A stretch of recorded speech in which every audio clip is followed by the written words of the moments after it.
ਚੱਲ ਰਹੀ ਗੁਰਬਾਣੀ ਸ਼ਬਦ ਦੀ ਜੋ ਵਿਚਾਰ ਹੈ,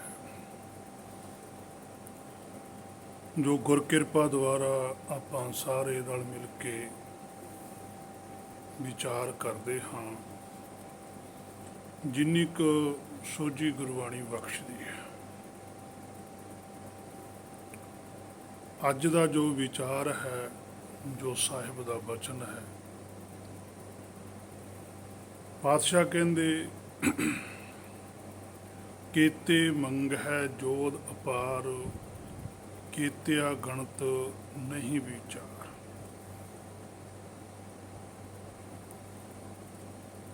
ਕਿੰਨੇ ਹੀ ਯੋਧੇ ਹੋਏ ਹਨ ਸੰਸਾਰ ਦੇ ਅੰਦਰ, ਹਰ ਕੋਈ ਉਸ ਪਰਮੇਸ਼ਰ ਤੋਂ ਬਲ ਮੰਗਦਾ ਹੈ ਕਿ ਆਪ ਜੀ ਦਾ ਹੁਕਮ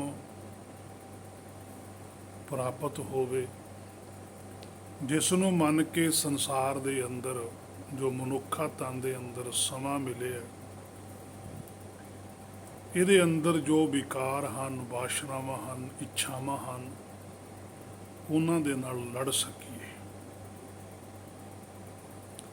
ਗੁਰਬਾਣੀ 'ਚ ਪਾਤਸ਼ਾਹ ਬਚਨ ਕਰਦੇ ਹੈ, ਗਿਆਨ ਖੜਗ ਲੈ ਮਨ ਸਿਉ ਲੂਝੈ,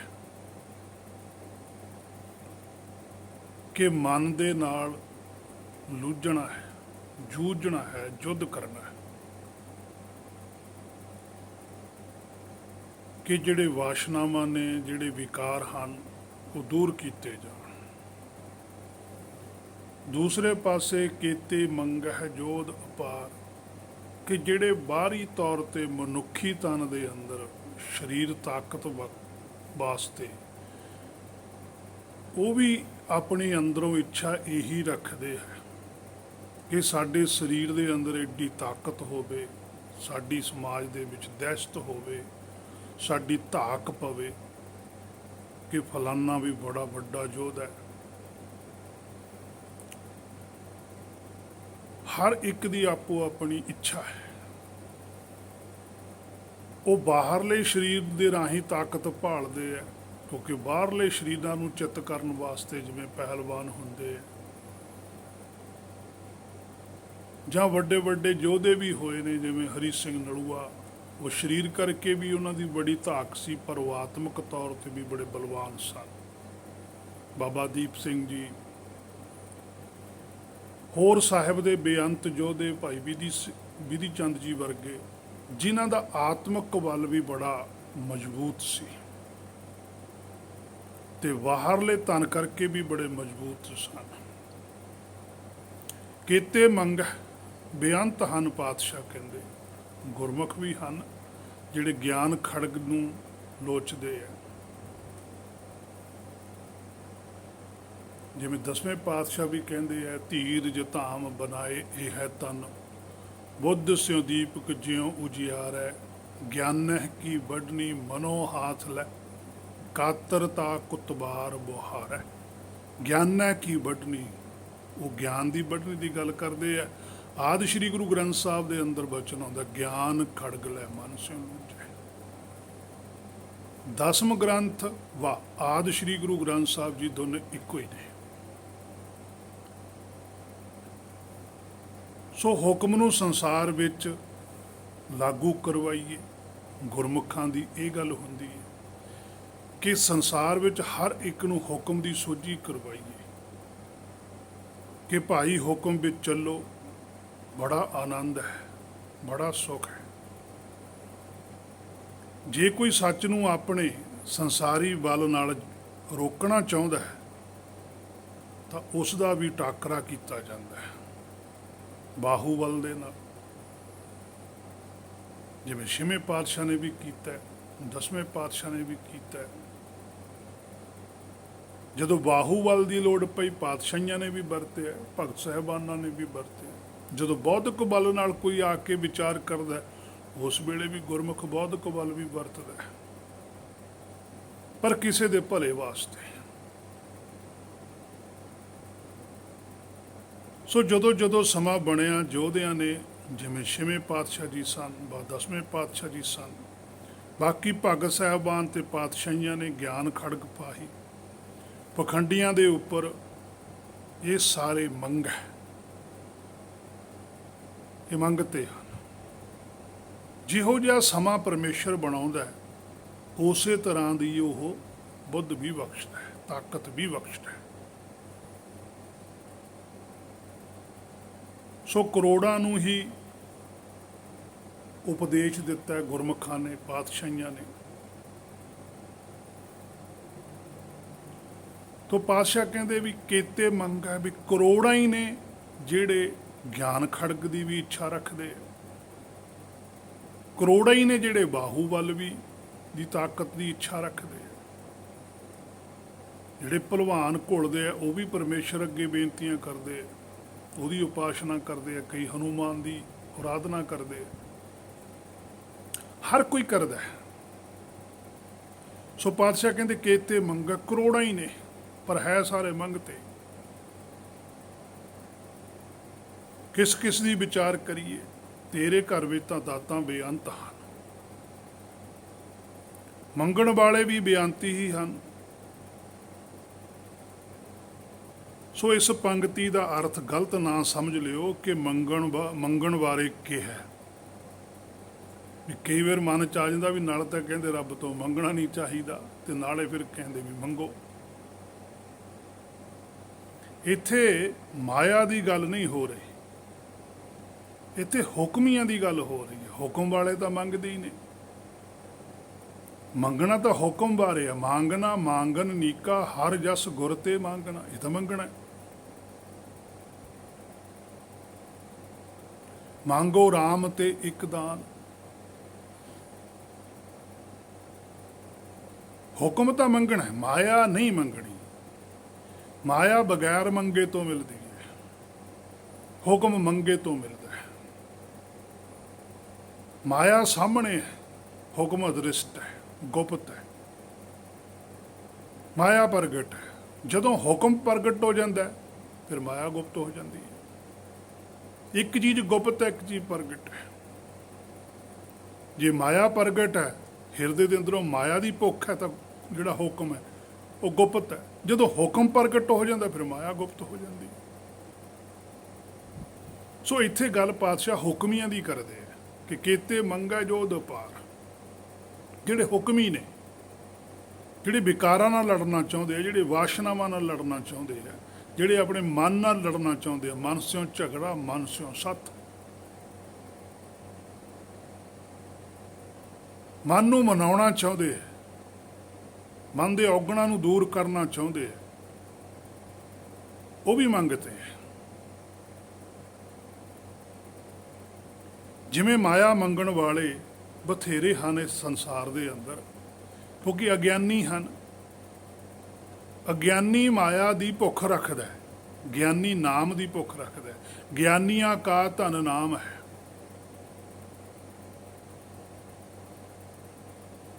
ਵਿਸਰ ਨਾਹੀ ਦਾਤਾਰ ਆਪਣਾ ਨਾਮ ਦੇ।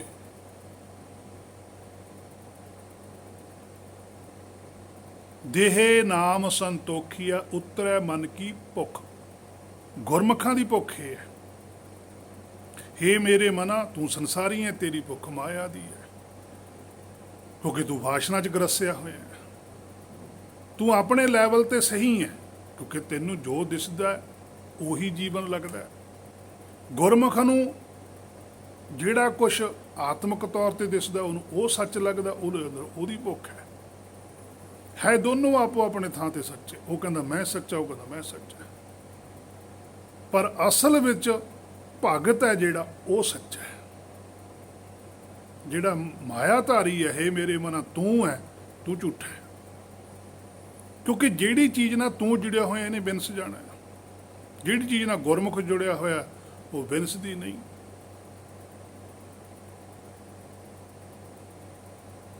ਇਹੀ ਇੱਕ ਬੇਸਿਕ ਫਰਕ ਹੈ। ਸੋ ਇਸੇ ਤਰ੍ਹਾਂ ਪਾਤਸ਼ਾਹ ਕਹਿੰਦੇ ਹੁਕਮੀ ਵੀ ਬਥੇਰੇ ਹਨ। ਉਹ ਗੱਲ ਵੱਖਰੀ ਹੈ ਕਿ ਅਸੀਂ ਉਹਨਾਂ ਨੂੰ ਨਹੀਂ ਜਾਣਦੇ। ਅਸੀਂ ਹੁਕਮੀਆਂ ਬਾਰੇ ਨਹੀਂ ਇੰਨੀ ਖੋਜ ਕੀਤੀ, ਨਾ ਸਾਡੇ ਅੰਦਰ ਭੁੱਖ ਹੈ ਵੀ ਪਤਾ ਤਾਂ ਲੱਗੇ ਵੀ ਹੁਕਮੀ ਕੌਣ ਹੁੰਦਾ ਹੈ। ਜਿਵੇਂ ਪਾਤਸ਼ਾਹ ਕਹਿੰਦੇ ਆ ਸੁਖਮਨੀ ਦੇ ਅੰਦਰ, ਬ੍ਰਹਮ ਗਿਆਨੀ ਕੀ ਗਤ ਬ੍ਰਹਮ ਗਿਆਨੀ ਜਾਣੈ। ਹੁਣ ਜਿਹੜਾ ਬ੍ਰਹਮ ਦਾ ਗਿਆਨ ਹੈ, ਜਿਹਦੇ ਕੋਲ ਗਿਆਨੀ ਹੈ, ਬ੍ਰਹਮ ਬਾਰੇ ਜਿਹੜਾ ਜਾਣ ਚੁੱਕਿਆ, ਉਹੀ ਜਾਣ ਸਕਦਾ ਹੈ ਬ੍ਰਹਮ ਗਿਆਨੀ ਕੀ ਗਤ। ਕਿ ਜਿਹੜਾ ਬ੍ਰਹਮ ਗਿਆਨੀ ਹੁੰਦਾ ਉਹਨੂੰ ਉਹਦਾ ਪਤਾ ਹੁੰਦਾ, ਉਹਦੀ ਭੁੱਖ ਦਾ ਪਤਾ ਹੁੰਦਾ ਵੀ ਇਹਦੇ ਅੰਦਰ ਵੀ ਬ੍ਰਹਮ ਗਿਆਨ ਦੀ ਭੁੱਖ ਹੈ। ਉਹਦੀ ਚਾਲ, ਉਹਦੀ ਗਤੀ ਨੂੰ ਉਹੀ ਜਾਣ ਸਕਦਾ, ਦੂਜਾ ਨਹੀਂ ਜਾਣ ਸਕਦਾ। ਅਸੀਂ ਸਿਰਫ ਬਾਹਰਲੇ ਸਰੀਰ ਨੂੰ ਜ਼ਰੂਰ ਜਾਣਦੇ ਹਾਂ। ਬਾਹਰਲੇ ਸਰੀਰ ਕਰਕੇ ਹੀ ਅਸੀਂ ਸਿਰਫ ਇਹੀ ਗੱਲ ਜ਼ਿਆਦਾ ਪ੍ਰਚਲਿਤ ਆ, ਸਾਡੇ ਵੀ 10 ਪਾਤਸ਼ਾਹੀਆਂ, 15 ਭਗਤ ਸਾਹਿਬਾਨ, 40 ਮੁਕਤੇ, 4 ਸਾਹਿਬਜ਼ਾਦੇ ਤੇ ਬੇਅੰਤ ਸ਼ਹੀਦ ਸਿੰਘ ਕਹਿ ਦਿੰਦੇ ਅਸੀਂ। ਇਦੋਂ ਵੱਧ ਨਹੀਂ ਹੈ। ਵੱਧ ਤੋਂ ਵੱਧ ਸਾਨੂੰ ਹਜ਼ਾਰਾਂ ਦਾ ਨਾਮ ਪਤਾ ਹੋਊਗਾ, ਪਰ ਇਸ ਤੋਂ ਅੱਗੇ ਸਾਡੀ ਦ੍ਰਿਸ਼ਟੀ ਨਹੀਂ ਜਾਂਦੀ। ਪਰ ਜਿਹੜੇ ਗੁਰਮੁਖ ਨੇ ਉਹ ਤਾਂ ਸਾਰੀ ਸ੍ਰਿਸ਼ਟੀ ਨੂੰ ਹੀ ਜਾਣਦੇ ਆ। ਹਰ ਸਾਰੀ ਸ੍ਰਿਸ਼ਟੀ ਦੇ ਅੰਦਰ ਜਿੰਨੀ ਮਨੁੱਖਾ ਜਾਤੀ ਹੈ, ਮਨੁੱਖਾ ਸਰੀਰ ਦੇ ਅੰਦਰ ਆਤਮਾਵਾਂ ਨੇ, ਉਹ ਉਹਨਾਂ ਨੂੰ ਵੀ ਸਾਰੀਆਂ ਨੂੰ ਜਾਣਦੇ ਆ ਵੀ ਕਿਹਦੇ ਕਿਹਦੇ ਅੰਦਰ ਨਾਮ ਦੀ ਭੁੱਖ ਹੈ, ਕਿਹਦੇ ਅੰਦਰ ਮਾਇਆ ਦੀ ਭੁੱਖ ਹੈ। ਤਾਂ ਹੀ ਪਾਤਸ਼ਾਹ ਨੇ ਲਿਖਿਆ ਨਾ ਵੀ ਹੈਨ ਵਿਰਲੇ ਨਹੀਂ ਘਣੇ ਫੈਲ ਫੱਕੜ ਸੰਸਾਰ। ਤਾਂ ਹੀ ਪਾਤਸ਼ਾਹ ਨੇ ਲਿਖਿਆ ਅਸੰਖ ਮੂਰਖ ਅੰਧ ਘੋਰ, ਅਸੰਖ ਚੋਰ ਹਰਾਮ ਖੋਰ, ਅਸੰਖ ਗਲਬੜ ਹੱਤਿਆ ਕਮਾਹੇ, ਅਸੰਖ ਪਾਪੀ ਪਾਪ ਕਰ ਜਾਹੇ।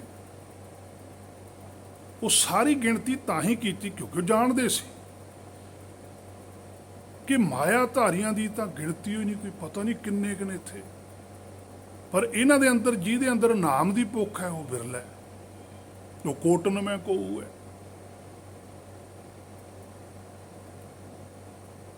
ਸੋ ਜਿਹਦੇ ਅੰਦਰ ਨਾਮ ਦੀ ਭੁੱਖ ਹੈ ਉਹ ਪਤਾ ਨਹੀਂ ਕਿੰਨੇ ਕਿੰਨੇ।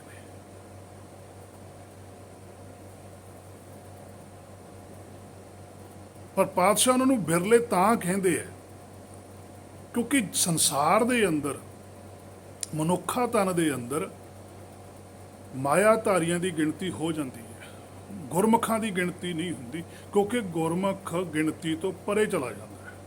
ਉਹ ਜਦੋਂ ਗਿਣਤੀ ਮਾਇਆ 'ਚ ਹੁੰਦੀ ਹੈ ਤਾਂ ਬਿਰਲੇ ਲਿਖਿਆ ਪਾਤਸ਼ਾਹ ਨੇ। ਬਿਰਲੇ ਦਾ ਭਾਵ ਕੋਈ ਇੱਕ ਨਹੀਂ ਹੈ, ਭਾਵ ਕਿ ਇੱਕੋ ਜਿਹੇ, ਪਤਾ ਨਹੀਂ ਉਹ ਵੀ ਕਿੰਨੇ ਕਿੰਨੇ। ਪਰ ਤਾਂ ਉਹਨਾਂ ਨੂੰ ਬਿਰਲੇ ਕਿਹਾ ਕਿ ਜੇ ਉਹਨਾਂ ਦੀ ਗਿਣਦੇ ਵੀ ਗਿਣਤੀ ਵੀ ਲੱਖਾਂ ਹੀ ਨੇ ਨਾਮ ਜਪਣ ਵਾਲੇ, ਤਾਂ ਫਿਰ ਮਾਇਆ 'ਚ ਆ ਜਾਣਾ ਸੀ ਉਹਨਾਂ ਨੇ। ਉਹ ਤਾਂ ਮਾਇਆ ਤੋਂ ਪਰੇ ਹੈ। ਸੋ ਭੇਦ ਹੈ। ਸੋ ਸਾਡੀ ਦ੍ਰਿਸ਼ਟੀ ਮਾਇਆ ਤੱਕ ਹੀ ਜਾਂਦੀ ਹੈ। ਸੋ ਮਾਇਆ ਤਾਂ ਪਰਮੇਸ਼ਰ ਨੇ ਪਹਿਲਾਂ ਹੀ ਪਾ ਦਿੱਤੀ,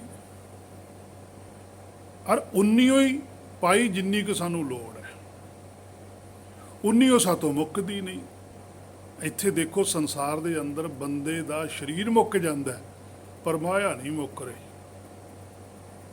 ਅੱਜ ਅਸੀਂ ਮਾਇਆ ਨੂੰ ਵਰਤਦੇ ਹਾਂ, ਕੱਲ ਸਾਡੇ ਤੋਂ ਬਾਅਦ ਕੋਈ ਹੋਰ ਵਰਤਣ ਵਾਲਾ ਆ ਜਾਂਦਾ ਹੈ। ਅਸੀਂ ਸਾਰੀ ਜ਼ਿੰਦਗੀ ਮਾਇਆ ਨੂੰ ਵਰਤਦੇ ਹੀ ਕੱਢ ਦਿੰਦੇ ਹਾਂ, ਪਰ ਜਿਹੜਾ ਕੁਝ ਅਸੀਂ ਅਸਲ ਵਿੱਚ ਵਰਤਣ ਆਏ ਹੋਏ ਆ ਉਹ ਅਸੀਂ ਛੱਡ ਦਿੱਤਾ, ਉਹ ਨਹੀਂ ਅਸੀਂ ਵਰਤਿਆ।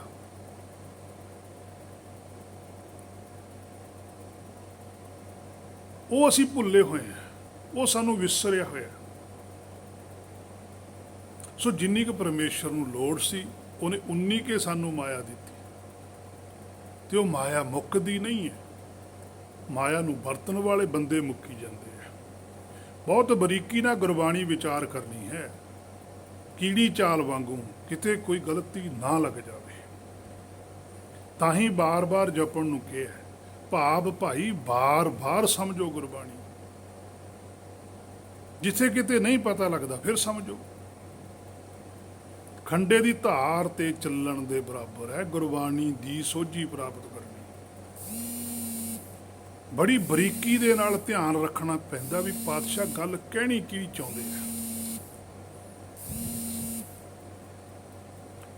ਉਹਨਾਂ ਦਾ ਕਹਿਣ ਦਾ ਮਨੋਰਥ ਕੀ ਹੈ। ਹੇ ਮੇਰੇ ਮਨਾ ਵੇਖ ਲੈ, ਅਗਲਾ ਬਚਨ ਵੀ ਪਾਤਸ਼ਾਹ ਨੇ ਨਾਲ ਹੀ ਲਿਖਿਆ। ਉਸ ਬਚਨ ਨੂੰ ਵੀ ਸਮਝ ਕੇ ਚੱਲੀ हर एक गल नूं समझ के विचार के फिर अगे वधना है। केते मंगै जोध अपार, केतिया गणत नहीं विचार। कहते गिणती नहीं है उन्होंने,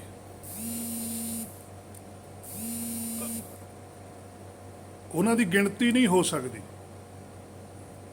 पर विचार जरूर होंदी है। विचार चों ही पता लगता भी ये मायाधारी ने, ये गुरमुख ने।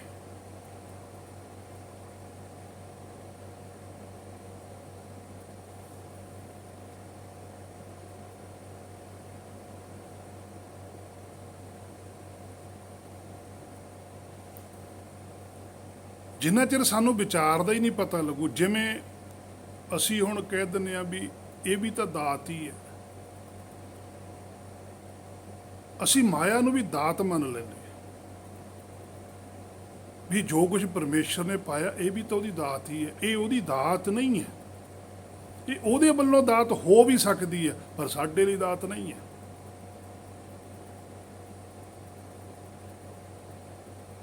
साडे लिए तो जहर है। ਜਿਹੜਾ ਬਾਹਰਲਾ ਸ਼ਰੀਰ ਹੈ ਇਹ ਵੀ ਵਿਖਿਆ ਹੈ। ਇਸ ਵਿਖਿਆ ਨੂੰ ਤੰਦਰੁਸਤ ਰੱਖਣ ਵਾਸਤੇ ਵਿਖਿਆ ਦੀ ਲੋੜ ਹੈ। ਜਿਹੜੀ ਸਾਡੀ ਆਤਮਾ ਹੈ ਉਹ ਸੱਤ ਸਰੂਪ ਹੈ, ਉਹ ਸੱਚ ਹੈ, ਉਹਨੂੰ ਲੋੜ ਸੱਚ ਦੀ ਹੋਈ ਹੈ। ਦੋਨਾਂ ਸ਼ਰੀਰਾਂ ਦੀ ਵੱਖੋ ਵੱਖਰੀ ਖੁਰਾਕ ਹੈ। ਬਾਹਰਲੇ ਸ਼ਰੀਰ ਵੀ ਮਾਇਆ ਦਾ, ਇਹਦੀ ਖੁਰਾਕ ਵੀ ਮਾਇਆ ਹੀ ਹੈ। ਅੰਦਰਲਾ ਸ਼ਰੀਰ ਸੱਤ ਸਰੂਪ ਹੈ, ਉਹਦੀ ਖੁਰਾਕ ਵੀ ਸੱਤ ਸਰੂਪ ਹੈ।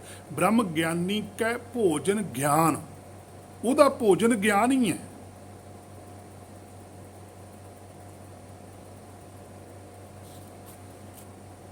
ਕੀਤਿਆ ਗਣਤ ਨਹੀਂ ਵਿਚਾਰ। ਪਾਤਸ਼ਾਹ ਕਹਿੰਦੇ ਜਿੰਨਿਆਂ ਦੀ ਅਸੀਂ ਮਰਜ਼ੀ ਤੁਹਾਨੂੰ ਕਹੀ ਚੱਲੀਏ, ਉਹਨਾਂ ਦੀ ਗਿਣਤੀ ਨਹੀਂ ਹੋ ਸਕਦੀ।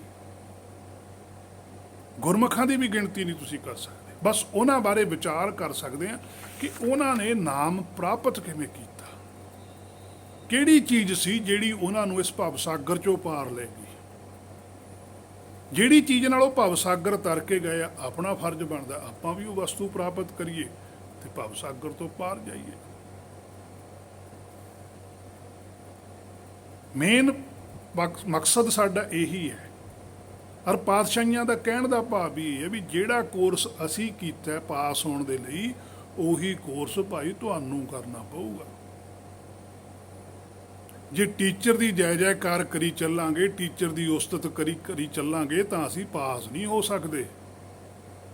ਜੋ ਸਾਨੂੰ ਟੀਚਰ ਨੇ ਕਿਹਾ ਉਹ ਅਸੀਂ ਕਰਾਂਗੇ, ਫਿਰ ਅਸੀਂ ਪਾਸ ਹੋ ਸਕਦੇ ਹਾਂ। ਇਸੇ ਕਰਕੇ ਗੁਰਬਾਣੀ ਦੇ ਅੰਦਰ ਪਾਤਸ਼ਾਹ ਨੇ ਲਿਖਿਆ, ਗੁਰ ਕਹਿਆ ਸਾਕਾਰ ਕਮਾਵੋ, ਵੀ ਜੋ ਭਾਈ ਤੁਹਾਨੂੰ ਅਸੀਂ ਕਿਹਾ ਉਹ ਕਮਾਏ ਹੋ,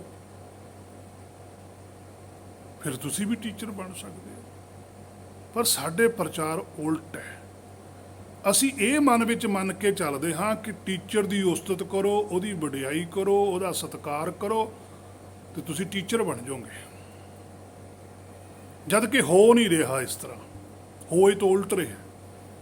ਟੀਚਰ ਦਾ ਜਿੰਨਾ ਮਰਜ਼ੀ ਸਤਿਕਾਰ ਕਰੀ ਚੱਲੋ, ਜਿੰਨਾ ਮਰਜ਼ੀ ਉਹਨੂੰ ਵਡਿਆਈ ਚੱਲੋ, ਉਹਦੀ ਉਸਤਤ ਕਰੀ ਚੱਲੋ, ਤੁਸੀਂ ਕਿਸੇ ਤਰੀਕੇ ਨਾਲ ਵੀ ਟੀਚਰ ਨਹੀਂ ਬਣ ਸਕਦੇ। ਇੱਧਰ ਨੂੰ ਅਸੀਂ ਮੰਨ ਵੀ ਲੈਂਦੇ ਹਾਂ ਵੀ ਹਾਂਜੀ ਨਹੀਂ ਪੜ੍ਹਨਾ ਤਾਂ ਪਊਗਾ, ਫਿਰ ਅਸੀਂ ਪਰਮਾਰਥ ਵਾਲੇ ਪਾਸੇ ਨੂੰ ਕਿਉਂ ਨਹੀਂ ਮੰਨਦੇ?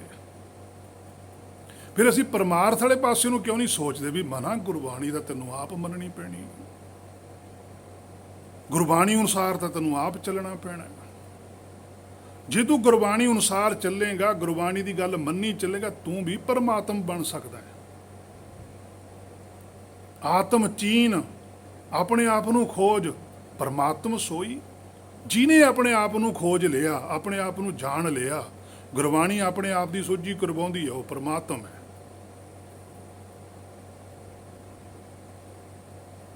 ਇਹ ਜ਼ਰੂਰੀ ਹੈ। ਉਸ ਤੋਂ ਅਗਲਾ ਬਚਨ ਪਾਤਸ਼ਾਹ ਕਹਿੰਦੇ, ਕੀਤੇ ਖੱਪ ਟੁੱਟ ਹੈ ਬੇਕਾਰ, ਕੀਤੇ ਲੈ ਲੈ ਮੁੱਕਰ ਪਾਏ। ਭਾਵ ਮਾਇਆ ਮੰਗਣ ਵਾਲੇ ਕਰੋੜਾਂ ਹੀ ਖੱਪ ਗਏ। ਕੀਤੇ ਖੱਪ ਟੁੱਟ ਹੈ ਬੇਕਾਰ, ਉਹ ਬੇਕਾਰ ਚਲੇ ਗਈਆਂ ਆਤਮਾਵਾਂ। ਆਤਮਾਵਾਂ ਦਾ ਆਉਣਾ ਇਸ ਭਵ ਸਾਗਰ ਦੇ ਅੰਦਰ ਸਫਲ ਨਹੀਂ ਗਿਣਿਆ ਗਿਆ। ਉਹ ਬੱਚਾ ਸਾਰਾ ਸਾਲ ਕਲਾਸ 'ਚ ਪੜ੍ਹਦਾ ਰਿਹਾ, ਟੀਚਰ ਦੀ ਵਡਿਆਈ ਕਰਦਾ ਰਿਹਾ, ਉਸਤਤ ਕਰਦਾ ਰਿਹਾ, ਟੀਚਰ ਨੂੰ ਬੰਨ ਸੁਬੰਨੇ ਖਾਣੇ ਲਿਆ ਕੇ ਖਿਲਾਉਂਦਾ ਰਿਹਾ, ਟੀਚਰ ਨੂੰ ਵੰਨ ਸੁਵੰਨੇ ਕੱਪੜੇ ਲਿਆ ਕੇ ਦਿੰਦਾ ਰਿਹਾ, ਪਰ ਅਸਲੀ ਕੰਮ ਨਹੀਂ ਕੀਤਾ। ਤੇ ਸਾਲ ਬਾਅਦ ਜਦੋਂ ਰਿਜ਼ਲਟ ਆਇਆ, ਟੀਚਰ ਆਪਣੇ ਘਰੇ ਚਲੇ ਗਿਆ, ਵਿਦਿਆਰਥੀ ਫੇਲ ਹੋ ਕੇ ਉਸੇ ਕਲਾਸ 'ਚ ਬੈਠਾ। ਉਹ ਟੀਚਰ ਨੂੰ ਕਹਿ ਨਹੀਂ ਸਕਦਾ ਜਾ ਕੇ, ਜੀ ਮੈਂ ਤੁਹਾਡੀ ਏਡੀ ਜਾਇਜ਼ਾ ਕਰਕੇ ਤੁਸੀਂ ਮੈਨੂੰ ਫੇਲ ਕਰਤਾ। ਉਹ ਕਹਿੰਦਾ, ਕਾਕਾ ਪੜ੍ਹਨਾ ਸੀ ਤੈਂ, ਤੇ ਤੂੰ ਦੇਖਣਾ ਸੀ। ਇਸੇ ਤਰ੍ਹਾਂ ਹੀ ਹੈ ਮੇਰੇ ਮਨਾ, ਜਦੋਂ ਆ ਸਰੀਰ ਛੁੱਟ ਗਿਆ ਨਾ, ਆਤਮਾ ਨੇ ਜਾ ਕੇ ਦਰਬਾਰ 'ਚ ਸੱਚੇ ਦੇ ਪੇਸ਼ ਹੋਣਾ, ਉੱਥੇ ਫੇਲ ਹੋਊਗੀ ਇਹ। ਉੱਥੇ ਪਾਸ ਨਹੀਂ ਗਿਣੀ ਜਾਣੀ। ਸੋ ਮਾਇਆ ਮੰਗਣ ਵਾਲੇ ਕਰੋੜਾਂ ਹੀ ਪਾਤਸ਼ਾਹ ਕਹਿੰਦੇ ਖਪ ਗਏ, ਜਿਹੜੇ ਐਸ ਸਰੀਰ ਵਾਸਤੇ ਹੀ ਸਾਰਾ ਜੀਵਨ ਹੈ ਮੇਰੇ ਮਨਾ ਤੂੰ ਲਾਤਾ, ਤਾਂ ਉਹਨਾਂ ਦੇ ਵਿੱਚ ਤੂੰ ਵੀ ਸ਼ਬਦ ਸ਼ਾਮਲ ਹੋਵੇਂਗਾ ਜਿਹੜੇ ਕਰੋੜ ਖਪੇ ਨੇ। ਲੇਖੇ 'ਚ ਪੈਣ ਵਾਲਿਆਂ ਦੇ ਵਿੱਚ ਤੇਰਾ ਜ਼ਿਕਰ ਨਹੀਂ ਹੋਊਗਾ, ਖਪੇ ਵਾਲਿਆਂ ਵਿੱਚ ਤੇਰਾ ਜ਼ਿਕਰ ਹੋਊਗਾ। ਭਾਵ ਚਿੰਤਾ 'ਚ ਹੀ ਸਮਾਂ ਗਵਾ ਲਿਆ ਤੇ ਸੰਸਾਰ ਦੇ ਵਿੱਚੋਂ ਸਰੀਰ ਛੱਡ ਕੇ ਜੋਤ ਚਲੇ ਗਈ। ਵਿਕਾਰ ਹੀ ਗਿਆ ਮਨੁੱਖ, ਜੀਵਨ ਖਤਮ ਹੋ ਗਿਆ, ਹੁਕਮ ਤੋਂ ਟੁੱਟ ਗਿਆ। ਤੇ ਮੰਗਣਾ ਕੀ ਸੀ ਨਾਮ, ਕਿ ਹੁਕਮ 'ਚ ਰੱਖੀ, ਰਜਾ 'ਚ ਰੱਖੀ, ਟੁੱਟਾ ਨਾ, ਜੁੜਿਆ ਰਹਾ ਆਪਣੇ ਮੂਲ ਦੇ ਨਾਲ। ਪਰ ਕਰ ਕੀ ਲਿਆ ਉਲਟ ਕੰਮ। ਉਲਟ ਕੰਮ ਕੀ ਕੀਤਾ, ਕੇਤੇ ਲੈ ਲੈ ਮੁੱਕਰ ਪਾਏ। ਕਿੰਨਾ ਕੁਛ ਵਾਹਿਗੁਰੂ ਨੇ ਦਿੱਤਾ, ਪਰਮੇਸ਼ਰ ਨੇ ਦਿੱਤਾ, ਉਹ ਸਾਰਾ ਕੁਛ ਲੈ ਕੇ ਮੁੱਕਰ ਗਿਆ। ਕਿ ਅਸੀਂ ਮਾਇਆ ਤਾਂ ਮੰਗੀ ਹੀ ਨਹੀਂ, ਅਸੀਂ ਤਾਂ ਨਾਮ ਜਪਿਆ। ਇਹ ਮੁੱਕਰਿਆ। ਇਹ ਮੇਰੇ ਮਨਾ ਤੂੰ ਮੁੱਕਰਦਾ, ਤੂੰ ਇਹ ਗੱਲ ਆਖਦਾ ਕਿ ਮੈਂ ਤਾਂ ਨਾਮ ਜਪਦਾ, ਮੈਂ ਇੰਨਾ ਪਾਠ ਕਰਦਾ, ਮੈਨੂੰ ਇੰਨਾ ਚਿਰ ਹੋ ਗਿਆ ਗੁਰਬਾਣੀ ਪੜ੍ਹਦੇ ਨੂੰ। ਆਖਦਾ ਤੂੰ ਹੈ ਕਿ ਮੈਂ ਨਾਮ ਜਪ ਰਿਹਾ, ਪਰ ਨਾਮ ਜਪਣ ਦਾ ਰਿਜ਼ਲਟ ਤਾਂ ਕੋਈ ਨਹੀਂ ਆ ਰਿਹਾ। ਔਰ ਜਿਹਨੇ ਨਾਮ ਜਪਿਆ, ਜੋ ਵੀ ਨਾਮ ਨੂੰ ਜਪ ਲੈਂਦਾ, ਸਮਝ ਲੈਂਦਾ, ਉਹ ਭਵ ਸਾਗਰ ਤੋਂ ਪਾਰ ਚਲਾ ਜਾਂਦਾ। ਹੇ ਮੇਰੇ ਮਨਾ, ਹੁਣ ਤੂੰ ਆਪਣੇ ਅੰਦਰ ਝਾਤੀ ਮਾਰ ਕਿ ਤੂੰ ਭਵ ਸਾਗਰ ਤੋਂ ਪਾਰ ਹੈ। ਤੂੰ ਕਿੱਥੇ ਖੜਾ ਹੈ? ਤੂੰ ਸਵੈਮ ਆਪਣੇ ਅੰਦਰ ਝਾਤੀ ਮਾਰ, ਕਿਸੇ ਵੱਲ ਨਾ ਦੇਖ। ਤੂੰ ਵੀ ਤਾਂ ਨਾਮ ਹੀ ਜਪਦਾ ਹੈ, ਫਿਰ ਤੇਰੇ ਨਾਮ ਜਪੇ ਦਾ ਰਿਜ਼ਲਟ ਕਿਉਂ ਨਹੀਂ ਆ ਰਿਹਾ? ਅਬਰ ਉਪਦੇਸੈ ਆਪ ਨਾ ਕਰੈ, ਦੂਜਿਆਂ ਨੂੰ ਉਪਦੇਸ਼ ਨਾ ਦੇ, ਸਵੈਮ ਆਪਣੇ ਵੱਲ ਝਾਤੀ ਮਾਰ। ਆਪਨੜੇ ਗਿਰੀਬਾਨ ਮੈਂ ਸਿਰ ਨੀਵਾਂ ਕਰ ਦੇਖ। ਉਹਨਾਂ ਕਰੋੜਾਂ ਦੇ ਵਿੱਚ ਤੂੰ ਵੀ ਹੈ ਕਿ ਕੇਤੇ ਲੈ ਲੈ ਮੁੱਕਰ ਪਾ, ਜਿਹੜਾ ਮੁੱਕਰਦਾ, ਬਹਾਨੇ ਭਾਲਦਾ, ਮਾਇਆ ਦੀ ਭੁੱਖ ਰੱਖਦਾ। ਜਿੰਨੀ ਮਾਇਆ ਦਿੱਤੀ ਹੈ ਪਰਮੇਸ਼ਰ ਨੇ, ਲੋੜ ਮੁਤਾਬਕ ਉਸ ਤੇ ਵੀ ਸ਼ੁਕਰ ਨਹੀਂ ਕੀਤਾ। ਦੇ ਦੇ, ਜੇ ਮਾਇਆ ਵੀ ਦਿੱਤੀ, ਦੇ ਦੇ ਮੰਗੈ ਸੈਸਾ ਗੂਣਾ, ਸੋਭ ਕਰੇ ਸੰਸਾਰ। ਚਾਰ ਪੈਸੇ ਵੀ ਦਿੱਤੇ, ਮਾਇਆ ਵੀ ਦਿੱਤੀ, ਫਿਰ ਮੰਗੀ ਵੀ ਮਾਇਆ, ਤੇ ਮੁਕਤ ਦੀ ਸੋਭਾ ਵੀ ਭਾਲਦਾ ਹੈ। ਕੈਸਾ ਵਿਧਾਨ ਹੈ ਇਹ ਮੇਰੇ ਮਨਾ ਤੇਰਾ। ਜੋ ਜੇ ਮਾਇਆ ਵੀ ਦਿੱਤੀ ਹੈ ਪਰਮੇਸ਼ਰ ਨੇ, ਤੇਰਾ ਸਰੀਰ ਚੱਲਦਾ, ਤੈਨੂੰ ਨਾਮ ਜਪਣ ਵਾਸਤੇ ਸਮਾਂ ਦਿੱਤਾ ਹੋਇਆ, ਤਾਂ ਤੂੰ ਤਾਂ ਉਸ ਮਾਇਆ ਨੂੰ ਮਿਲੀ ਤੋਂ ਵੀ ਸ਼ੁਕਰ ਨਹੀਂ ਕੀਤਾ। ਸਗੋਂ ਤ੍ਰਿਸ਼ਨਾ ਵਧਾਈ ਹੈ ਕਿ ਹੋਰ ਦੇ, ਮੈਂ ਵੱਧ ਤੋਂ ਵੱਧ ਦਾਨ ਕਰਾਂ। ਹੇ ਮੇਰੇ ਮਨਾ, ਦਾਨ ਨਹੀਂ ਸੀ ਕਰਨਾ। ਜ਼ਹਿਰ ਕਦੇ ਵੰਡੀ ਦੀ ਨਹੀਂ ਹੁੰਦੀ, ਫਿਰ ਜ਼ਹਿਰ ਹੀ ਫੜੂਗੀ। ਆਪਣੀ ਭਾਸ਼ਾ ਸੁਧਾਰ। ਦਾਨ ਹਮੇਸ਼ਾ ਮੰਗਿਆ ਜਾਂਦਾ ਹੈ, ਦਾਨ ਮੰਗਣਾ ਸੀ। ਸਾਡੀ ਬਿਰਤੀ ਮਾਇਆ ਨੇ ਮਲੀਨ ਕੀਤੀ ਪਈ ਹੈ। ਅੱਜ ਤਾਂ ਹੈਰਾਨੀ ਹੁੰਦੀ ਹੈ ਜਦੋਂ ਧਾਰਮਿਕ ਲੋਕਾਂ ਨੂੰ ਵੇਖਦੇ ਹਾਂ, ਜਿਹੜੇ ਅੱਜ ਦੇ ਇਕੱਲੇ ਸੰਤ ਨੇ। ਇੱਕ ਹਰ ਕੇ ਸੰਤ ਹੁੰਦੇ ਆ, ਇੱਕ ਇਕੱਲੇ ਸੰਤ ਹੁੰਦੇ ਆ, ਇਕੱਲੇ ਬਾਬੇ ਨੇ। ਉਹਨਾਂ ਨੂੰ ਵੇਖ ਕੇ, ਉਹਨਾਂ ਦੀ ਜਿਹੜੀ ਮਾਨਸਿਕਤਾ ਹੈ, ਉਹਨੂੰ ਵੇਖ ਕੇ ਬੜੀ ਹੈਰਾਨੀ ਹੁੰਦੀ ਹੈ ਤਾਂ ਧਰਤੀ ਪੈਰਾਂ ਦੇ ਥੱਲਿਓਂ ਨਿਕਲ ਜਾਂਦੀ ਹੈ ਕਿ ਇਹ ਕੀ। ਉਹ ਸਭ ਤੋਂ ਵੱਧ ਮੁੱਕਰਦੇ ਨੇ, ਉਹ ਵੀ ਮਾਇਆ ਹੀ ਮੰਗਦੇ ਹਨ ਆਮ ਲੋਕਾਂ ਤੋਂ। ਆਮ ਲੋਕ ਤਾਂ ਰੱਬ ਤੋਂ ਮੰਗਦੇ ਹਨ, ਪਰ ਉਹ ਵੀ ਦੋਸ਼ੀ ਹਨ। ਪਰ ਇਹ ਜ਼ਿਆਦਾ ਅਪਰਾਧੀ ਨੇ, ਇਹ ਲੋਕਾਂ ਤੋਂ ਹੀ ਮੰਗੀ ਜਾਂਦੇ। ਜਿਹੜੇ ਸਾਡੇ ਸੰਸਾਰੀ ਧਾਰਮਿਕ ਆਗੂ ਨੇ, ਇਹ ਤਾਂ ਆਮ ਪਬਲਿਕ ਨੂੰ ਕਹਿੰਦੇ ਆ ਵੀ ਸਾਨੂੰ ਮਾਇਆ ਦਿਓ, ਤੇ ਜਿਹੜੇ ਲੋਕ ਨੇ ਉਹ ਰੱਬ ਤੋਂ ਮਾਇਆ ਮੰਗਦੇ। ਜਿਹੜੇ ਸੰਸਾਰੀ ਲੋਕ ਨੇ ਉਹ ਇਹਨਾਂ ਧਾਰਮਿਕ ਲੋਕਾਂ ਨੂੰ, ਜਿਹੜੇ ਸੰਸਾਰੀ ਨੇ, ਰੱਬ ਮੰਨਦੇ ਆ। ਉਹ ਵੀ ਦੋਸ਼ੀ ਨੇ, ਉਹ ਅਪਰਾਧੀ ਨੇ। ਫਿਰ ਦਾਤਾ ਤਾਂ ਉਹੀ ਲੋਕੀ ਹੋਏ ਨਾ, ਜਦੋਂ ਤੁਸੀਂ ਕੁਝ ਮੰਗੋਗੇ, ਜਦੋਂ ਉਹ ਤੋਂ ਮੰਗੋਗੇ ਫਿਰ ਆਪਣੇ ਆਪ ਨੂੰ ਤਾਂ ਨੀਵਾਂ ਹੀ ਕਰੋਗੇ, ਉਹ ਤਾਂ ਹੀ ਉੱਚਾ। ਫਿਰ ਦਾਤਾ ਤਾਂ ਉਹ ਹੋ ਗਿਆ।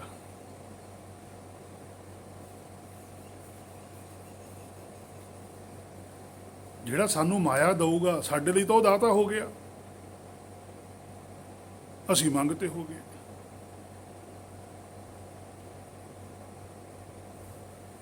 ਸੋ ਇਸ ਤਰ੍ਹਾਂ ਦੀ ਮਾਨਸਿਕਤਾ ਅੱਜ ਧਰਮ ਜਗਤ ਵਿੱਚ ਚੱਲ ਰਹੀ ਹੈ। ਉਹ ਮਾਇਆ ਦੇਖ ਕੇ ਵੀ ਭਿਖਾਰੀ ਹੀ ਗਿਣੇ ਜਾਂਦੇ ਹਨ, ਜਿਹੜੇ ਲੋਕ ਨੇ ਵਿਚਾਰੇ ਦੰਦੇ। ਇਹਨਾਂ ਨੂੰ ਪਤਾ ਵੀ ਨਹੀਂ ਹੁੰਦਾ ਕਿ ਅਸੀਂ ਕੀ ਕਰੀ ਜਾਂਦੇ ਹਾਂ। ਫਿਰ ਪਤਾ ਚੱਲਦਾ ਜਦੋਂ ਪਰਮੇਸ਼ਰ ਪਰਦਾ ਚੁੱਕ ਦਿੰਦਾ ਹੈ, ਜਦ ਨੂੰ ਸਮਾਂ ਬਹੁਤ ਬੀਤ ਚੁੱਕਿਆ ਹੁੰਦਾ ਹੈ। ਸੋ ਦੂਸਰੇ ਪਾਸੇ ਇੱਕ ਗੱਲ ਵਿਚਾਰਨ ਵਾਲੀ ਇਹ ਵੀ ਹੈ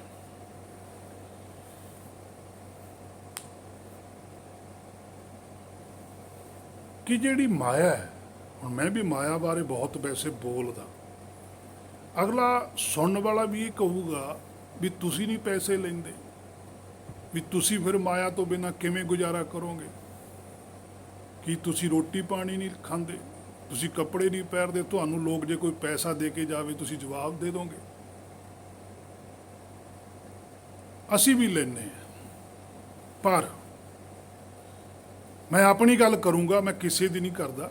ਜਿਹੜੀ ਗੱਲ ਮੈਂ ਆਪ ਕਮਾਉਣਾ ਹੈ ਅੱਜ, ਪਿੱਛੇ ਨਹੀਂ, ਪਿਛਲੇ ਔਗਣ ਬਖਸ਼ ਲੈ, ਉਹ ਤਾਂ ਮੈਂ ਮਾਫੀ ਮੰਗੀ ਹੈ। ਪ੍ਰਭ ਅੱਗੇ ਮਾਰਗ ਪਾਵਾ, ਕਿ ਸੱਚੇ ਪਾਤਸ਼ਾਹ ਮੈਨੂੰ ਅੱਗੇ ਵਾਸਤੇ ਸੋਝੀ ਮਾ, ਪਿੱਛੇ ਜੋ ਮੇਰੇ ਤੋਂ ਹੋ ਗਿਆ ਸੋ ਹੋ ਗਿਆ। ਹੁਣ ਜੇ ਅਸੀਂ ਕਿਸੇ ਨੂੰ ਪੈਸਿਆਂ ਨੂੰ ਕਹਾਂਗੇ ਵੀ, ਤਾਂ ਅਸੀਂ ਅਗਲੇ ਨੂੰ ਸਪਸ਼ਟ ਕਹਾਂਗੇ ਵੀ ਇੰਨੇ ਪੈਸੇ ਮੈਨੂੰ ਮੇਰੇ ਵਾਸਤੇ ਚਾਹੀਦਾ, ਮੇਰੀ ਲੋੜ ਹੈ, ਜੇ ਤੇਰੇ ਕੋਲ ਹੈਗੇ ਦੇ ਦੇ, ਜੇ ਨਹੀਂ ਹੈਗੇ ਨਾ ਦੇ, ਰੋਸ ਕੋਈ ਨਹੀਂ।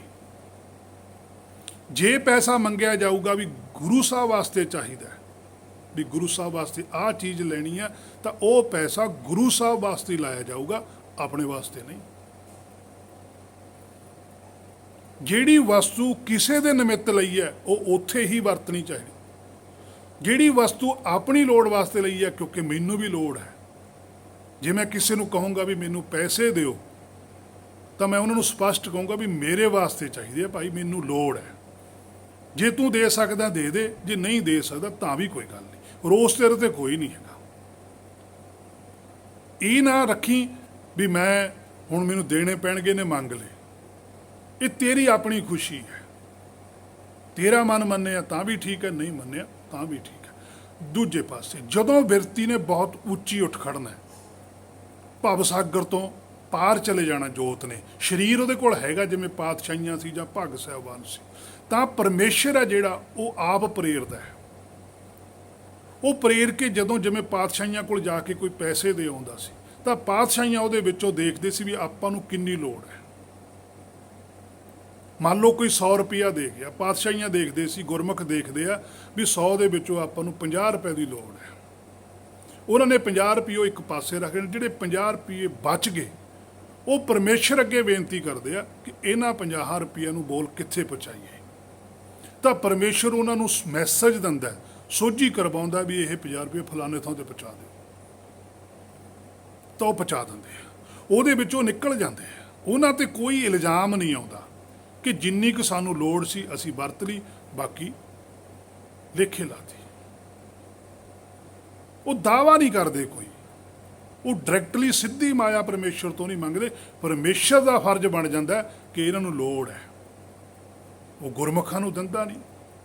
ਜਿਹੜੇ ਹਰ ਕੇ ਸੰਤ ਨੇ ਉਹ ਜੰਗਲਾਂ 'ਚ ਬੈਠੇ ਹੁੰਦੇ ਆ, ਹੁਕਮ ਅਨੁਸਾਰੀ ਹੁੰਦੇ ਆ, ਪਰਮੇਸ਼ਰ ਉੱਥੇ ਤੱਕ ਵੀ ਸਭ ਕੁਝ ਪਹੁੰਚਾ ਦਿੰਦਾ ਹੈ।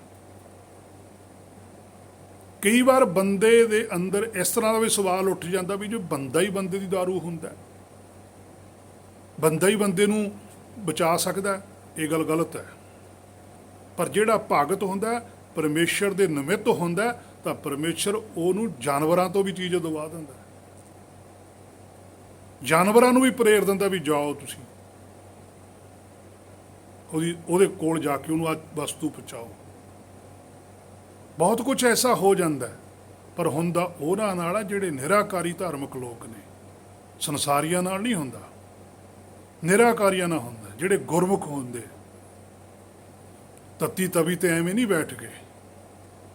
ਤਕਲੀਫ ਸੀ ਸਰੀਰ ਨੂੰ, ਜਿਵੇਂ ਸਾਨੂੰ ਹੁੰਦੀ ਹੈ ਉਵੇਂ ਹੀ ਪੰਜਵੇਂ ਪਾਤਸ਼ਾਹ ਨੂੰ ਹੋ ਰਹੀ ਸੀ, ਪਰ ਤਕਲੀਫ ਦਾ ਅਸਰ ਨਹੀਂ ਸੀ ਹੋ ਰਿਹਾ।